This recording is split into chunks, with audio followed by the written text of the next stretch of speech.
Welcome back to Hot and Bothered. I'm Hitha Palapu.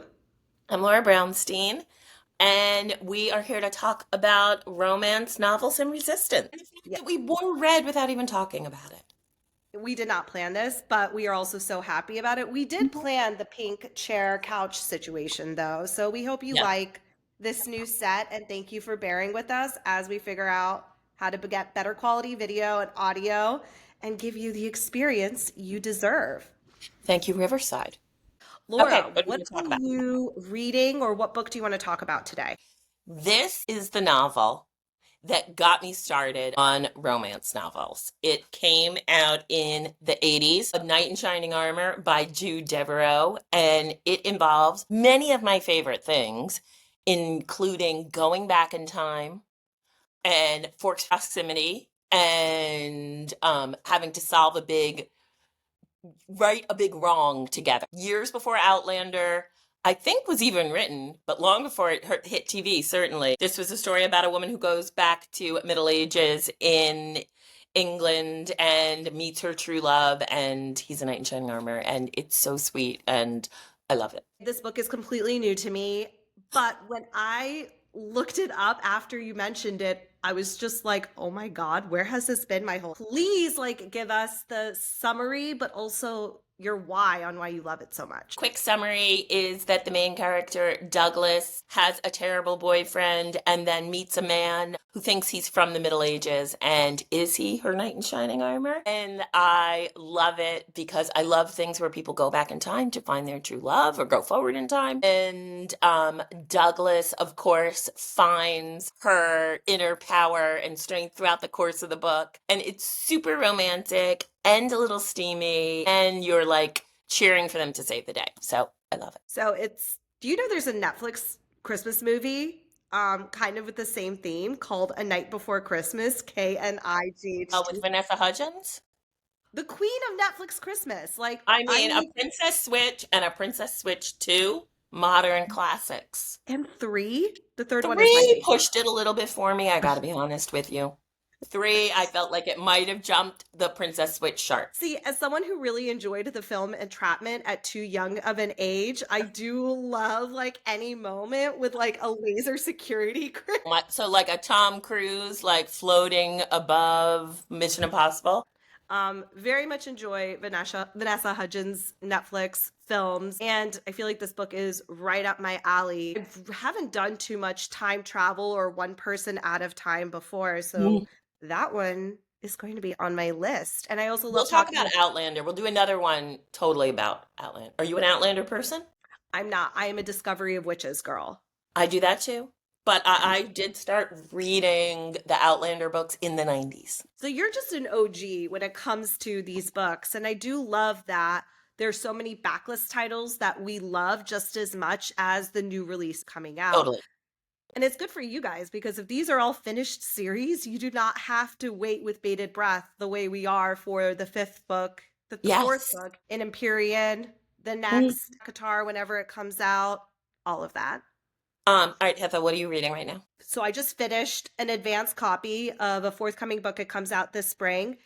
It's called Not Safe for Work by Nisha J. Tooley. I got addicted to Nisha's books over the holidays when we were traveling and I had terrible, terrible jet lag in Dubai and in India. I actually was not mad because I tore through her Artifacts of Ouroboros series, which was, Was your whole family asleep and you were yes, yes. I became very good friends with the people in the lobby of the Jumeirah Al Naseem because I would just sit there and wait for the coffee shop to open, but it'd be right? like 3 a.m. and I'd be in like a cute caftan because you cannot go casual and like this in Dubai. It just does Oh, not fly. okay.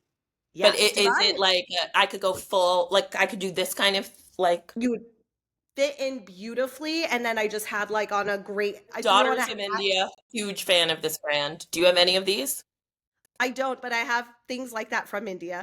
Mm. That makes more sense. Yeah. Anyway, Artifacts of Ouroboros is like your classic romance fantasy book that is absolutely addictive and it's a finished series. So if you're looking for one Wait, what were to those terms you used? A couple terms there. How did you describe it?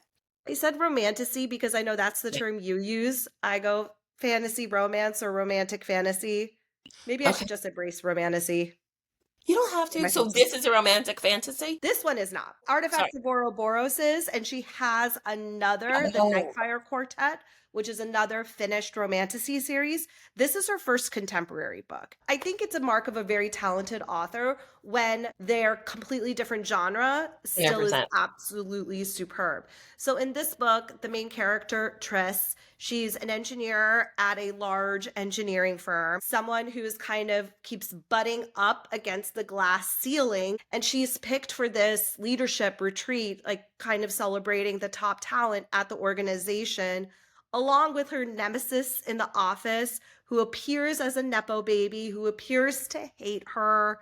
But of course, when they're in Hawaii, Oh, mistakenly booked in the same room with sports proximity. said thing I love about an enemies to lovers forced proximity book, but it also touches on the issues that are kind of pertinent in today's workplace: sexism, racism, misogyny, all that nonsense, with total sensitivity. And especially in a technical workplace, engineering is very similar to biopharma. Yeah. I had a lot of the experiences that this Mhm. main character Tris did, and it just was such a wonderful book. And it is a slow burn until it erupts, which I also really enjoy I like that. a romance like that. And so it's one I highly recommend you pre-order, and it was When does it come wonderful. out? Comes out in May. Great. So just a few Okay. months to go. And while you're waiting, you can read all of Nisha's other books too. Perfect. So I know one thing we both love this week, and we sort of touched on this a little. One of the fun things right now is that there's so many different names for all these different romance genres. And as we know, societies name what matters to them. And so I love that there are suddenly all of these different names and classifications for these kinds of novels. And the New York Times celebrated it so gorgeously this week with an interactive feature on romance novels. You saw it too, right? It made me quite smug that a lot of the books I love were on that list Mhm. and that were featured on that list. And I felt very satisfied that there's so much more for me to read. And there are books that I had never heard of, authors that were Same. completely new to me, that I'm excited to get into. I will say, I kind of stick with straight couple romance. I've read a few queer. I would like to read more. I think Yeah. there's some incredible stories to be told there. So that's the kind of list and subgenre I'm going to be diving deep into more through that I interactive love the feature. backlists, and I loved, to your point, the diversity, but even more for me, the ones that take place in different cultures. I learn best through fiction. So I love reading a romance that takes place in a different culture that I can I feel like I get to know the culture more when it's written by someone from that culture and takes place there than if I read like an article about the culture. I love that. So there were a lot of good recs on there. I completely agree. Like fiction and art has a way of changing hearts and minds in a way Hmm. reporting and nonfiction works Yeah. fail to Yep. in a lot of ways. So completely agree with you. Before I travel someplace, I look up novels to read before you go to. Do you ever do that? I did. I actually did that most recently. My husband and I took our first solo trip without the kids for in years to Rome, where I lived in college, and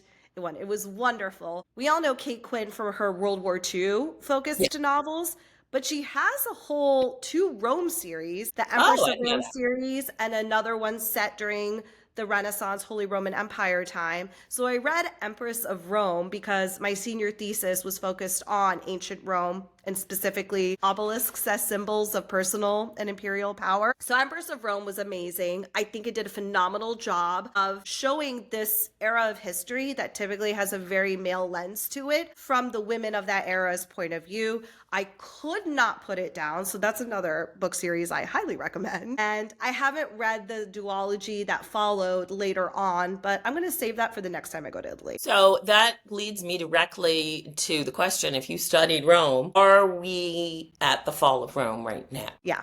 I think there's too many scary parallels Mhm. to not see the decline of American empire. And I guess what I think about now is this decline of empire going to be kind of the decline of the British Empire, where you're Well, is it still Western civilization or is it? America as the power leader. So dark. Oh my It's goodness. so dark. And I think we'll see over the next months and years what transpires. It frustrates me to say that the wealthiest among us will be on board with the current trajectory until it starts affecting their bottom line and their personal wealth, at which point they will fight back significantly. And I think it's a both and. I think we must focus on resistance and standing for our values at a personal level Yes. and find unlikely allies when they do present themselves, and to Yeah. not necessarily immediately push them away, because No. that's the only way we win is if we Josh all. Hawley was great on TikTok. Like, he was great on that committee. I don't usually agree with him on things, but he was actually knowledgeable and smart about the questions he asked during those TikTok hearings. So I agree with you. All right, See. that's a nice note of togetherness from Valentine's Day weekend. Yes. I will say, when we talk about history repeating itself, what I'm most fascinated by is Trump kind of compares himself to Andrew Jackson a lot, but the president whose playbook he's following this time is William McKinley's. Really? William McKinley had some beef about the Panama Canal when it was being built back then. William McKinley kind of came to power on this whole message of tariffs, uncomfortably common, and also how tariffs were totally Yeah. misinterpreted and pledged to be It this was like economic silver was savings involved tool. with McKinley, wasn't it? Their whole Pardon? silver thing. Wasn't there a whole silver thing with McKinley? Gold. Gold. Yeah, he revoked the silver standard to focus on the gold, I Yeah, believe. yeah, yeah.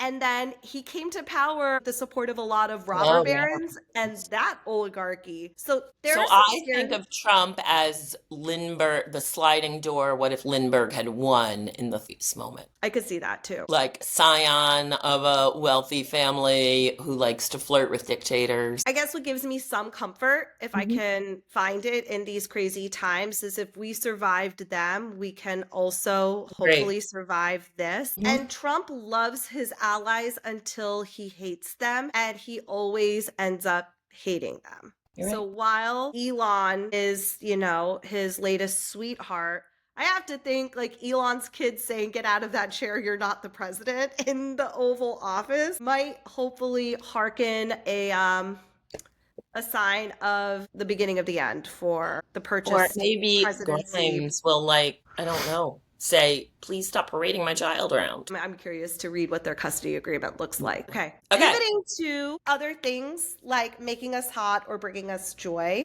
Yes. Are you a Bridget Jones fan? Yes. Okay. Yes. I've read all the books. I've seen the two movies. I haven't seen the new one yet. My husband and I watched it over the weekend and it made me cry. And I am not like a crier in movies, but I Mm. thought it was so tender, so thoughtful. I appreciate like talking about what life looks like after when you're widowed, Yes. and I think it approached the subjects of grief and love and like all kinds of love so beautifully. And I will watch it. it makes me want to reread all the books. It makes me want to rewatch all the films. And even my husband said, I never watched the third one. I'm a little lost. And I'm like, well, we need to go back and Yeah. watch it, but we Mhm. really need to start from the beginning and watch all of them. Yeah. Oh, he never saw the second one, you're He saw saying. the first and second, he never saw the third. The third is the new one, right? That's the fourth. The third one has Patrick Dempsey in it. Like she and Darcy are like had a breakup. She's kind of, but Oh, I they're don't still remember on a that good. one existed. Okay. Yes. I gotta go back and watch that. I missed that one. So she gets pregnant. She doesn't know who the daddy is, and like Patrick Yes, yes, Dempsey. yes, yes, yes. Yes, Yeah, yes, yes. Colin Okay. Firth. Okay. Yes. Right. Okay. I did see that, and I did read the book for this one. Yes. But yeah. I And was it highly- faithful to the book? I think it was a perfect book to screen adaptation. Good. In many ways faithful, but it kept the really important. You can't keep everything from a Yeah. book to film, but I think it did a perfect job of it. It was like Crazy Rich Asians good in terms of adaptation. Yeah, That's one of my very favorites, obviously. mine too. Mine too. So I can't wait for you to watch it. Another thing that's making me hot right now is we're going to Pennsylvania for the week. The kids have their midwinter break, and our home down there has an infrared sauna, and I will be in it every single day. I love it. I want one here, but New York, so I don't know if we can fit it. How, like, it's like you have one that's like a door that you open and go into a thing. And what do you Yeah. think it does for you? Well, we're going to be skiing. And I haven't been on skis since I was 16 years old, so I'm a little Be nervous. careful. I know. And the boys are learning how to ski for the first time. So there's a mountain just about an hour away from us called Spring Mountain. It's like a hill. Calling it a mountain is a little too generous. Perfect place to learn or relearn Yeah. how to ski. So we'll be skiing Tuesday through Friday. I'm very excited to be try it again, but I also know I'm going to be sore as hell and I'm going to be falling a lot So because sauna. the sauna is going to be my best friend this week. So I'm excited to enjoy it. All What's right. making you happy? What's bringing you joy? It is so nasty out in New York City today. I'm going to have lots of time to read. I'm finishing Onyx Storm. I'm going to start Tia Williams, which I haven't read yet, and you love. And I have several good friends in common with Tia, and she's just wonderful, and I'm excited to read it. That book was spectacular. Yay!